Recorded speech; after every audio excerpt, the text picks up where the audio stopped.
नमस्कार दोस्तों, स्वागत है आप सभी को विद्यालय जीएस एकेडमी में। और जैसे कि आप लोग देख रहे हैं, इतिहास और पॉलिटी का क्लास हम रेगुलर ले रहे हैं अल्टरनेट पे। तो आज इतिहास का क्लास चलेगा। आज तो हम लोग दूसरा चीज पढ़ते हैं, मतलब बंगाल और अवध पढ़ चुके थे, उसके बाद जाते हैं। लेकिन हुआ कुछ ऐसा, परसों वीडियो रिकॉर्ड किए और कल अचानक मेरे से ही बाय मिस्टेक ही गए, डिलीट हो गया और अपलोड नहीं कर पाए। तो इसलिए फिर से आज हम रिकॉर्ड कर रहे हैं। तो चलिए बिना समय गवाए हम शुरू करते हैं और देखते हैं कि क्या बंगाल में कुछ हुआ है और कैसे बंगाल का स्थापना हुआ। तो दरअसल बात कुछ ऐसा था कि जब सन 1707 में औरंगजेब का मृत्यु होता है, मुगल मुगल शासक औरंगजेब की जब मृत्यु होता है, तो मृत्यु होने से पहले औरंगजेब ने बंगाल के बंगाल के अंतिम दीवान के रूप में मुर्शिद कुली खां को नियुक्त किया था। और जब 1707 में औरंगजेब का देहांत होता है, तब मुर्शिद कुली खां बंगाल को एक स्वतंत्र राज्य के रूप में घोषित करता है। जो मुर्शिद कुली खां है वो स्वतंत्र राज्य के रूप में घोषित करता है। और आगे देखा जाए तो 1722 में मुर्शिद कुली खां के द्वारा मुर्शिदाबाद नामक नगर को बसाने का काम किया था। और जो बंगाल का राजधानी पहले हुआ करता ढाका, जब मुगल काल का शासन बंगाल में हुआ करता था, तब उसका राजधानी ढाका हुआ करता था। लेकिन जैसे ही ये मुर्शिद कुली खां आया, तो उसका राजधानी कहाँ बना दिया? मुर्शिदाबाद बना दिया गया। उसके बाद मुर्शिद कुली खां के द्वारा किसानों को ऋण देने का भी काम किया, और वो ऋण था तकाबी ऋण। तकाबी ऋण देने का काम किया, इस ऋण ताकि जो गरीब किसान हो, ताकि उसे भी ये इसका लाभ उठा पाए और अच्छे से खेती उती कर पाए। और इसका वसूली करने के लिए इजारेदारी की प्रथा प्रारंभ किया था मुर्शिद कुली खां के द्वारा। जब सन 1727 में मुर्शिद कुली खां का देहांत होता है, तो उसके बाद जो मुर्शिद कुली खां का उत्तराधिकारी बनता है, सुजाउद्दीन बनता है। सुजाउद्दीन 1727 में निधन के बाद सुजाउद्दीन उसका उत्तराधिकारी बनता है।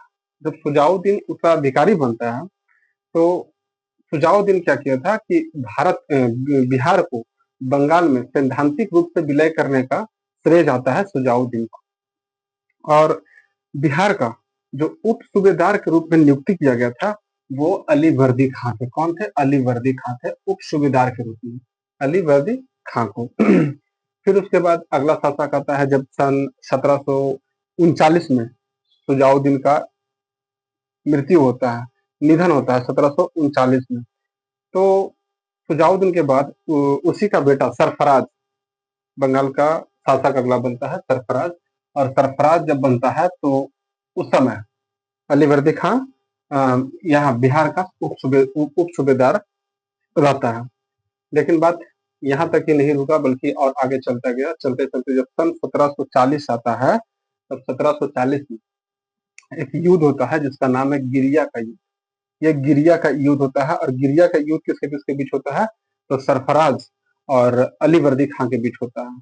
ये युद्ध को अली वर्दी खां जीतता है, और जीतने के बाद सरफराज को मार देता है, और बंगाल का अगला नवाब के रूप में अली वर्दी खां बनता है। और देखिए, अली वर्दी खां का जो टाइम पीरियड था, यानी शासन काल था, 1740 से 1756 तक, यानी 16 साल तक लगातार वो शासन किया। हालांकि ऐसा देखा जाता है कि अली वर्दी खां जब बंगाल का शासक बने थे, तो सबसे पहला काम वो यह किए थे कि किलाबंदी को रोके थे। बंगाल में अंग्रेजों को और चंद्रनगर में फ्रांसीसियों को किलाबंदी करने से रोक दिए थे। उसके बाद अली वर्दी खां मुगलों को कर देना बंद कर दिया था। इससे पहले जितने भी शासक थे, मुगल को कर दिया करता था। लेकिन जैसे ही अली वर्दी खां बनता है, तो मुगलों को कर देना बंद कर देता है। और कर देना जो बंद कर देता है, उस पैसा से बंगाल को इतना समृद्ध बनाता है कि अली वर्दी खां के समय बंगाल को भारत का स्वर्ग कहा जाता था। बंगाल को। हाँ, फिर उसी समय बंगाल पे मराठा का आक्रमण होता है। और जब मराठा का आक्रमण होता है, तो मराठा का आक्रमण होने के उपरांत यानी बाद अलीवर्दी खां यह स्वीकार करता है कि उड़ीसा का क्षेत्र मराठा को सौंप देता है और 6 लाख रुपया वार्षिक देने के लिए स्वीकार करता है। कौन? अलीवर्दी खां। फिर 1756 में जब ये निधन होता है अलीवर्दी खां का, तो अलीवर्दी खां के निधन होने के बाद जो शासक बनता है, अगला शासक बनता है, उसी का नाती नाती हुआ करता था, जो सिराजुद्दौला के नाम से जाना जाता है। और सिराजुद्दौला जब नवाब बना, हाँ, तो सिराजुद्दौला जब नवाब बना, तो नवाब बनने के बाद सिराजुद्दौला को देखा गया कि किलाबंदी प्रारंभ कर दिया था फिर से अंग्रेजों ने। जब ये किलाबंदी की बात पता चला सिराजुद्दौला को, तब कोलकाता अभियान के लिए गए। कोलकाता अभियान जाने के बाद वहां पे एक घटना होती है। घटना यह होती है कि एक छोटा सा कमरे में, यानी कोठरी में 146 अंग्रेज को बंद कर देते हैं। और बंद करने के बाद जब अगले दिन उस कमरा को खोला जाता है, तो मात्र 23 अंग्रेज बचते हैं। 146 को वो बंद किए थे और 23 बचते हैं, यानी कि 123 का देहांत हो जाता है, मृत्यु हो जाता है। और इसी घटना को इतिहास में आज हम लोग ब्लैक होल की घटना कहते हैं। और ये ब्लैक होल की घटना जो घटती है 20 जून 1756 को, ये डेट याद रखिएगा। एग्जाम हमेशा पूछती है कि ब्लैक होल की घटना कब हुई थी, तो 20 जून 1756 को। हाँ, अब इस घटना का जानकारी जो देने वाला था, उस व्यक्ति का नाम था हॉलवेल। हॉलवेल ने जानकारी दिया था किसको? मद्रास में जो स्थित कंपनी था उसको जाकर के बताया था कि इस तरह की घटना वहां हुई है। हाँ, उसके बाद फिर सिराजुद्दौला ने एक संधि किया, अली नगर की संधि। 9 फरवरी 1756 9 फरवरी 1756 को एक संधि किया जिसका नाम अली नगर की संधि है। और इस संधि के बाद किलाबंदी के लिए पूरी तरह से अधिकार दे दिया था अंग्रेजों को। हाँ, इस संधि के बाद अंग्रेजों को पूरी तरह से अधिकार दे दिया था किलाबंदी करने के लिए। तो इसी तरह से चलते रहा और फिर आगे देखते हैं प्लासी का युद्ध हुआ। प्लासी का युद्ध का कारण बना, बक्सर का युद्ध का कारण बना। तो ये सब युद्ध देखते हैं आगे। इस बोर्ड को पहले इरेज। हाँ, तो दोस्तों जहां तक हम लोग पढ़े हैं उसके आगे देखते हैं कि क्या है। तो हम लोग अली नगर की संधि तक देख चुके हैं और उसके बाद जो संधि हुआ था, संधि होने के बाद फिर प्लासी का युद्ध होता है। प्लासी का युद्ध कब होता है? तो 23 जून 1757 को। ये बहुत इंपॉर्टेंट है, इसको याद रखिएगा। हाँ, 23 जून 1757 को प्लासी का युद्ध होता है। 23 जून 1757 को किसके किसके बीच होता है? तो बंगाल का शासक रॉबर्ट क्लाइव और, माफ कीजिएगा, अंग्रेज की तरफ से रॉबर्ट क्लाइव और बंगाल की तरफ से सिराजुद्दौला। हाँ, बंगाल के नवाब कौन थे? सिराजुद्दौला के साथ और रॉबर्ट क्लाइव के बीच, जिसमें से रॉबर्ट क्लाइव जीत गया था। प्लासी का युद्ध जीत गया। जीतने का वजह क्या था? ये एक युद्ध नहीं था, बल्कि षड्यंत्र था। चंद घंटों में ये युद्ध समाप्त हो गया था। सिराजुद्दौला का एक सेनापति हुआ करता था जिसका नाम है मीर जाफर। मीर जाफर के धोखा देने के वजह से ही सिराजुद्दौला को हार का सामना करना पड़ा और सिराजुद्दौला को मृत्यु भी इसी युद्ध में हुआ। अब प्लासी जो है कि बंगाल में भागीरथी नदी के तट पर स्थित है ये प्लासी। हाँ, फिर बंगाल का जब ये सिराजुद्दौला का मृत्यु होता है, तो उसके बाद अगला बंगाल का नवाब कौन बनता है? तो मीर जाफर। क्योंकि मीर जाफर से अंग्रेजों जब मिला था, तो उस समय ये वादा किया था अंग्रेजों ने कि अगर इस युद्ध में जीतने में तुम मुझे मदद करते हो, तो मैं बंगाल का नवाब, अगला नवाब तुमको बनाऊंगा। तो वो पुर्तगाली बोलते हैं, मीर जाफर को अगला नवाब बना दिया गया। और मीर जाफर नवाब बना 1757 से 60। हाँ, 1757 से 60। यह एक कठपुतली, मतलब जैसे बोलेगा रॉबर्ट क्लाइव वैसे ही वो नाचेगा। और जब आप यकीन नहीं करेंगे, जब मीर जाफर बंगाल का नवाब बने, तब रॉबर्ट क्लाइव को 1 करोड़ 77 लाख रुपए की उपहार स्वरूप दिया था। 1 करोड़ 77 लाख रुपया उपहार स्वरूप दिया था। और क्लाइव को 24 परगना जिला, जो कि बंगाल में पड़ता है, 24 परगना जिला, और इसमें कर वसूलने का भी मतलब मुक्त कर दिया, मुफ्त में आप जाकर के वसूल सकते हैं। फिर 1760 के बाद अगला नवाब बनता है मीर कासिम। मीर कासिम 1760 से 63 तक रहता है। और मीर कासिम जो है अपना राजधानी मुर्शिदाबाद से स्थानांतरित करके मुंगेर लाया था। मुंगेर में अपना राजधानी बनाया था। और जब राजधानी मुंगेर में बनाया और इसने कर देना अंग्रेजों को बंद कर, मतलब मना कर रहा था कि नहीं, हम कर वगैरह नहीं देंगे। अब इस बात को लेकर के फिर एक युद्ध की ओर अग्रसर हुआ और देखा गया तो संभवतः ये बक्सर का युद्ध के रूप में देखने को मिला। और इस युद्ध का जो शुरुआत हुआ था वो 22 अक्टूबर 1764 में बक्सर का युद्ध हुआ था। 22 अक्टूबर 1764, ये दोनों युद्ध बहुत महत्वपूर्ण है। 23 जून 1757 और 22 अक्टूबर 1764, इस युद्ध में अंग्रेजों की तरफ से हेक्टर मुनरो नेतृत्व कर रहा था। और अगर इधर से देखा जाए, भारत की तरफ से देखा जाए तो संयुक्त सेना थे, इसमें 3 सेना थे। एक बंगाल के नवाब मीर कासिम, और अवध के नवाब सुजाउद्दौला, और मुगल जो शासक शाह आलम द्वितीय, ये तीनों के द्वारा, ये तीनों मिलकर के इस युद्ध को लड़ा। लेकिन फिर भी इस युद्ध में जीत नहीं पाया और हेक्टर मुनरो इस युद्ध को जीत लिया। अब ये युद्ध जीतने के बाद यह तय हो गया था कि बंगाल में शासन कौन करेगा, शासन प्रशासन कौन करेगा। जब ये युद्ध होता है तो युद्ध समाप्ति होता है इलाहाबाद की संधि से। 2 संधि होती है इलाहाबाद की। पहला संधि 12 अगस्त 1765 को, हाँ, प्रथम संधि होती है शाह आलम द्वितीय के साथ। शाह आलम द्वितीय के साथ, और शाह आलम द्वितीय ने बंगाल, बिहार, उड़ीसा में कर वसूल करने के लिए अंग्रेजों को दे दिया।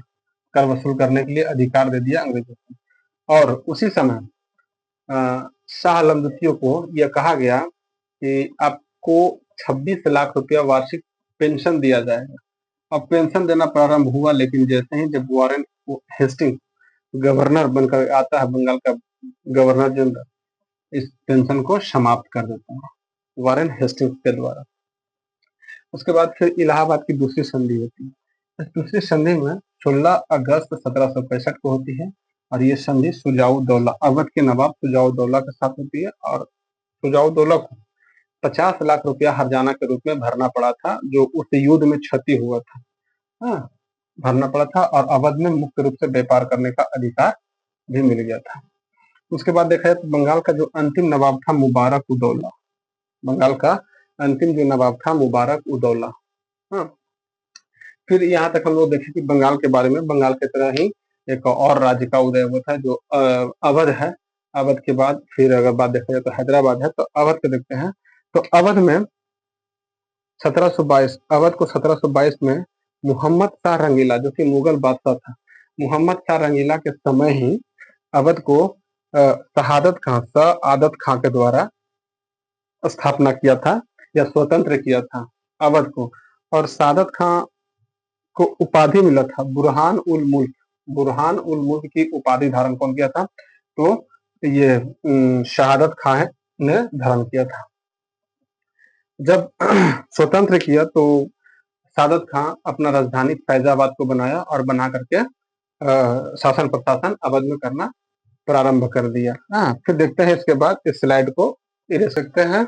अब अवध को, बंगाल को हम लोग देख लिए हैं और हम आशा करते हैं कि बंगाल के बारे में जो भी इंफॉर्मेशन था आप लोगों को बताए हैं और आप उसे देखेंगे, और अगर याद करने की कोशिश करेंगे तो जरूर याद होगा, और एक बार में नहीं तो 2 बार 3 बार जरूर देखें। अब देखते हैं अवध के बारे में। तो अवध का जो स्थापना किया था शहादत खान, हाँ, मोहम्मद शाह रंगीला उस समय मुगल शासक हुआ करता था 1722 में। फिर 1739 में क्या होता है, नादिर शाह का आक्रमण होता है। और नादिर शाह जब आक्रमण किया था 1739 में, उसी समय ये शहादत खां अपना आत्महत्या कर लेता है। शहादत खां आत्महत्या कर लेता है। फिर जब शहादत खां आत्महत्या करता है तो अवध में अगला नवाब के रूप में सफदर जंग बना। और सफदर जंग के समय मोहम्मद शाह रंगीला का मृत्यु हुआ था 1748 में। सफदर जंग के समय मोहम्मद शाह रंगीला का मृत्यु हुआ था। और अगला जो मुगल शासक बना था उसका नाम था अहमद शाह, अहमद शाह, अहमद शाह सफदरजंग को वजीर नियुक्त किया था। सफदरजंग को वजीर नियुक्त किया था किसने? तो अहमद शाह ने। और अहमद शाह सफदरजंग को नवाब वजीर कहा जाने लगा। नवाब वजीर कहा जाने लगा था किसको? सफदरजंग को। फिर उसके बाद में 1754 ईस्वी में सुजाउद्दौला शासक बनता है। और जो वही सुजाउद्दौला जो बक्सर के युद्ध में युद्ध को लड़ता है, लेकिन हार जाने के बाद फिर यहाँ पे तृतीय जब पानीपत का युद्ध होता है 1761 में। तृतीय पानीपत का युद्ध 1761 में होता है। और इस युद्ध में अहमद शाह अब्दाली अफगान मुल्क के शासक हुआ करता था। अहमद शाह अब्दाली को साथ दिया था किसने? ये सुजाउद्दौला के द्वारा साथ दिया गया। उसके बाद देखिए अगला नवाब आसफ उद्दौला। अवध का अगला नवाब बना आसफ उद्दौला। और आसफ उद्दौला अपने राजधानी को फैजाबाद से स्थानांतरित कर दिया। कहाँ? तो लखनऊ। और लखनऊ में बड़ा इमाम बाड़ा का निर्माण करवाया था किसने? तो आसफ उद्दौला। और मोहम्मद शाह अली के द्वारा छोटा इमाम बाड़ा का निर्माण करवाया था। छोटा इमाम बाड़ा का निर्माण करवाया था।